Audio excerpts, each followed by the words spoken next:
How did you feel when you saw this lawsuit that made it seem as if perhaps Diddy and Meek Mill had sex?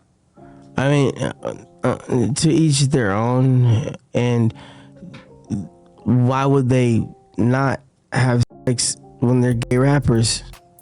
They. Do you think Meek Mill's gay? We all know he's gay. Who's we? Rick Ross knows he's gay. I didn't know. It's news to me. Everybody, Rick Ross knows. Hey, what's up, King Son? Man, you doing it, man. You deserve it, Daddy. You putting in that work. Proud of you. I love you. Yeah.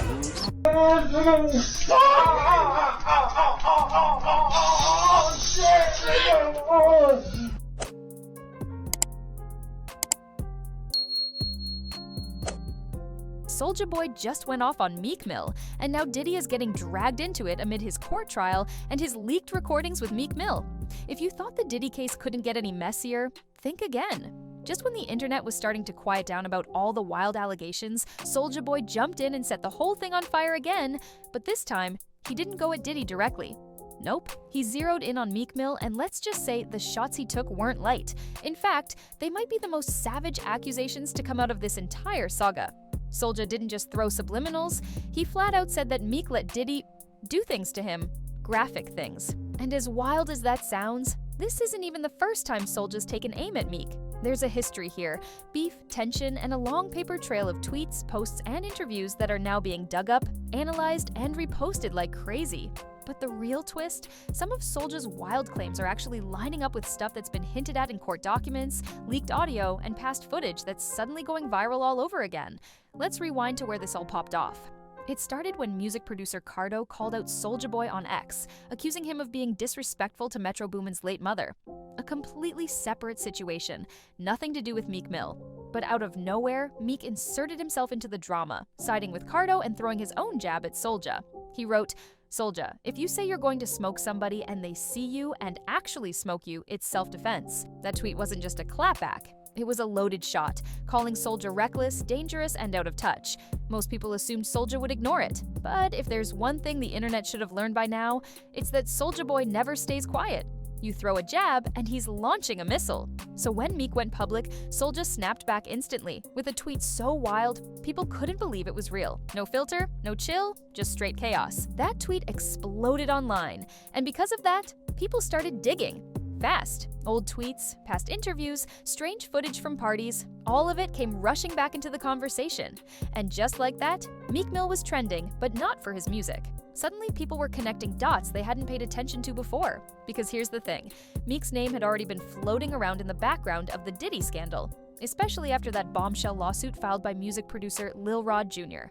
That lawsuit didn't name Meek directly, but it mentioned that Diddy had intimate relationships with 2 male celebrities, one of whom was described as a rapper from Philly who used to date Nicki Minaj.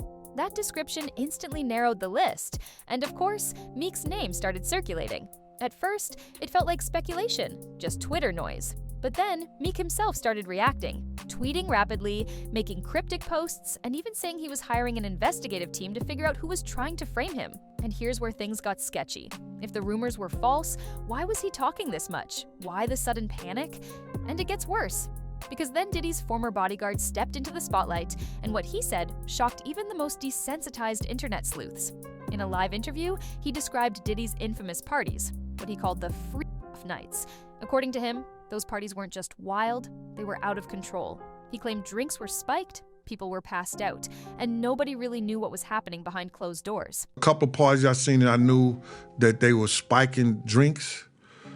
My girl was at the New Year's party, right? I'm at the front door. I gotta make sure everybody got their passes and everything like that. So then, my girl and her girlfriend is in the party. So they get bottles of champagne. You know what I'm saying? And I'm looking for them. After everybody comes, they close the door. So I'm going knocking in doors, looking at people. I'm looking for my kid's mother now. What's going on? And I'm getting hysterical. So I decided to go to the car, and I looked in the car. She was in the car asleep. She said, Gene, we started drinking the champagne, and I didn't feel good. And me and Debbie came here and went to sleep. Then came the real bomb. He said he had audio recordings from one of those nights, audio that included slapping, moaning, and someone yelling, "Yeah, daddy." It sounds like a rumor, right? But the bodyguard didn't leave it there. He claimed, point blank, that the voices belonged to Diddy and Meek Mill. He didn't say maybe. He didn't suggest. He said it outright.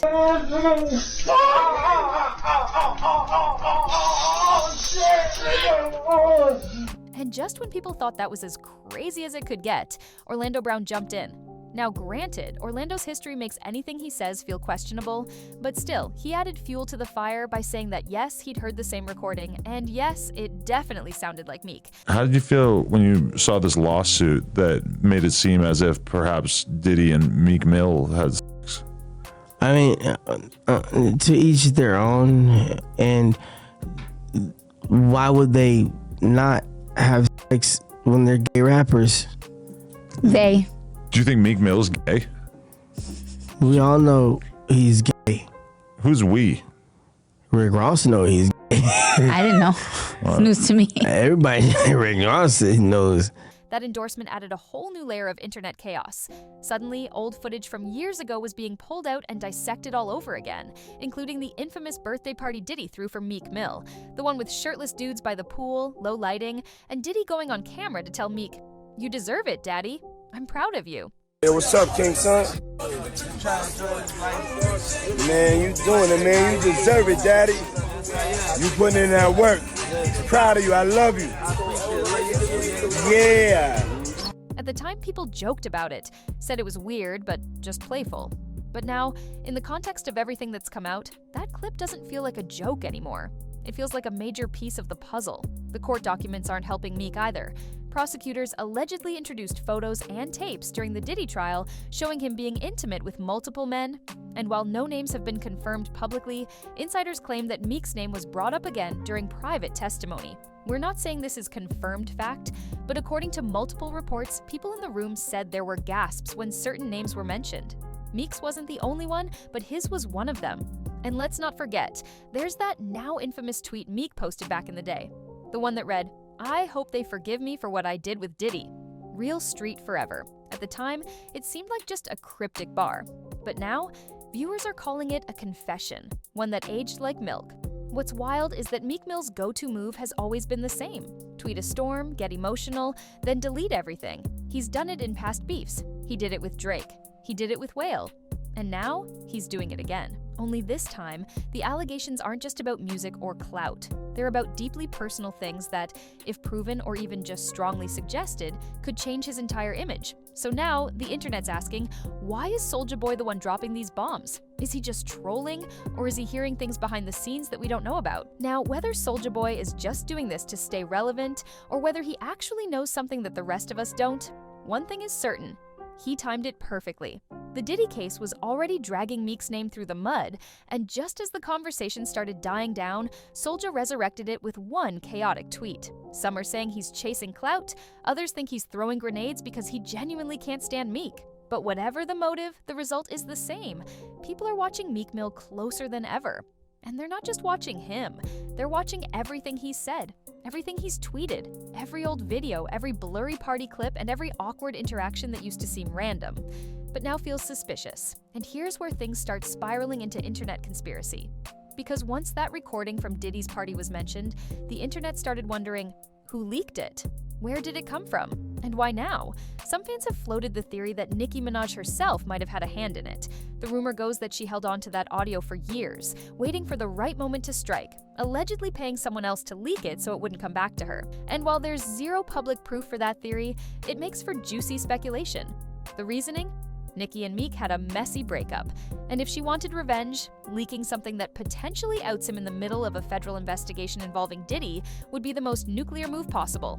Again, total speculation, but it's gaining traction online, especially in comment sections and Reddit threads. And then there's Meek's bizarre tweet about Puff's parties. He wrote, "And the craziest thing I seen at a Puff party is vibes. That's going on at all these parties." He went on to say that he didn't want to be addicted to anything, that he sees things differently because of where he came from.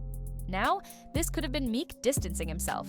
It could have been him trying to say, hey, I was around it, but I wasn't involved. But instead of calming the waters, that tweet stirred them up even more. Because if Meek was never involved, then why even mention it?